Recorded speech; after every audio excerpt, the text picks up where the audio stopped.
Hi guys, just going to give a quick demo of the breakout groups that we were looking at this week.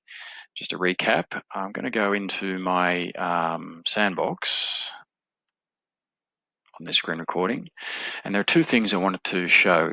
There's the idea of using Collaborate Ultra's feature called breakout groups, and then there's the idea of using Collaborate Ultra's multiple sessions for groups.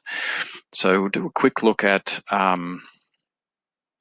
the sort of the breakout group feature within a session, and just wait for that to load. I won't be able to show too much because we don't have many people in the session, or we don't have any people in the session. It'll just be me.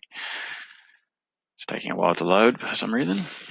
Here we go. Okay, when all of the main tools for Collaborate Ultra, as you probably know, are in this bottom right-hand corner, the purple icon. You open that drawer, and the breakout groups is behind the share content icon, which is the right pointing arrow in the square. Open that, and then you've got breakout groups. Now, by default, you'll get two groups. You can add more groups, and you can rename the groups. Then if you'll get a little truncated list of everyone who's in the session, and you can manually drag them down into each group like that.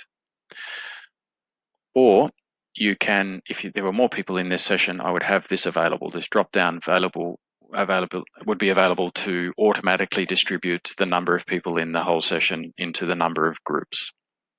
And then when you've done that, you click start. Some pointers to think about is keep the number of people in the groups small, if possible, to mitigate the risk that some students take the opportunity to exit the webinar entirely. Making the group small can increase levels of engagement, intimacy in the session, and absenteeism is noticed and things like that. The other consideration is it's not really a smooth process to end the sessions. It's quite an abrupt end. There are ways to communicate to all of the groups, but they're only really through chat or through the moderator going into each breakout group and announcing the soon to end session. So what I do is I set a time. We're going to all come back here at 12:30, and then you end the session, and that's quite an abrupt ending, and everyone's back into the main room. But that leads me back to the other method. It's common, for example, that via timetabling, the groups have already been set up outside of Canvas and outside of Collaborate Ultra. You might already have tutorial groups, and it can be fairly labor intensive to set up those groups in Collaborate Ultra each time. There are ways to set up those groups and save them, such as if you use the course room, set up the groups. When you exit the course room and come back to it, those groups already have been saved. But I don't trust or rely on that.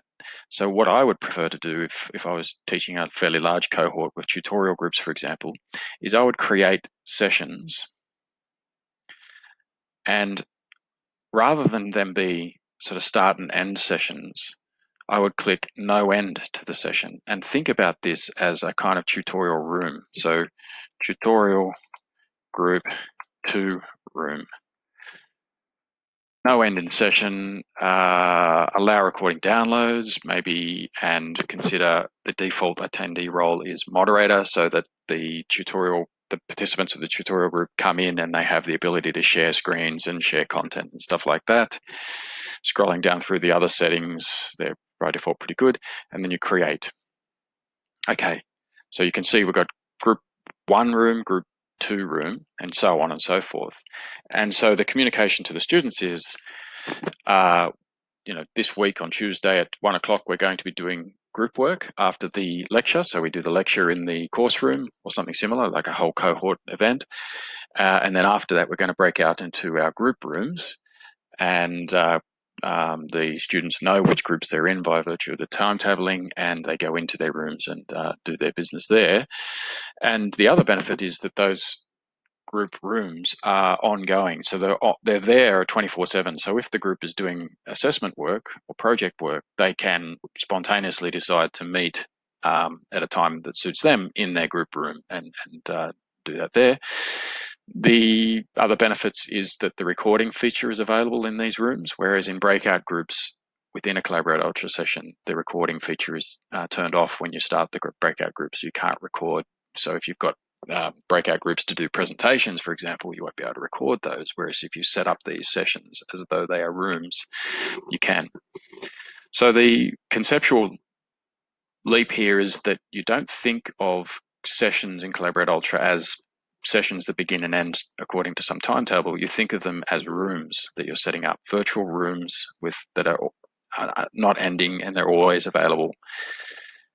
So you've got the main course room, which is the main lecture theatre, and then you've got room 1 and room 2, which are like little tutorial rooms. Okay, so I hope that gives you a bit of an idea of how you might approach it. Good luck.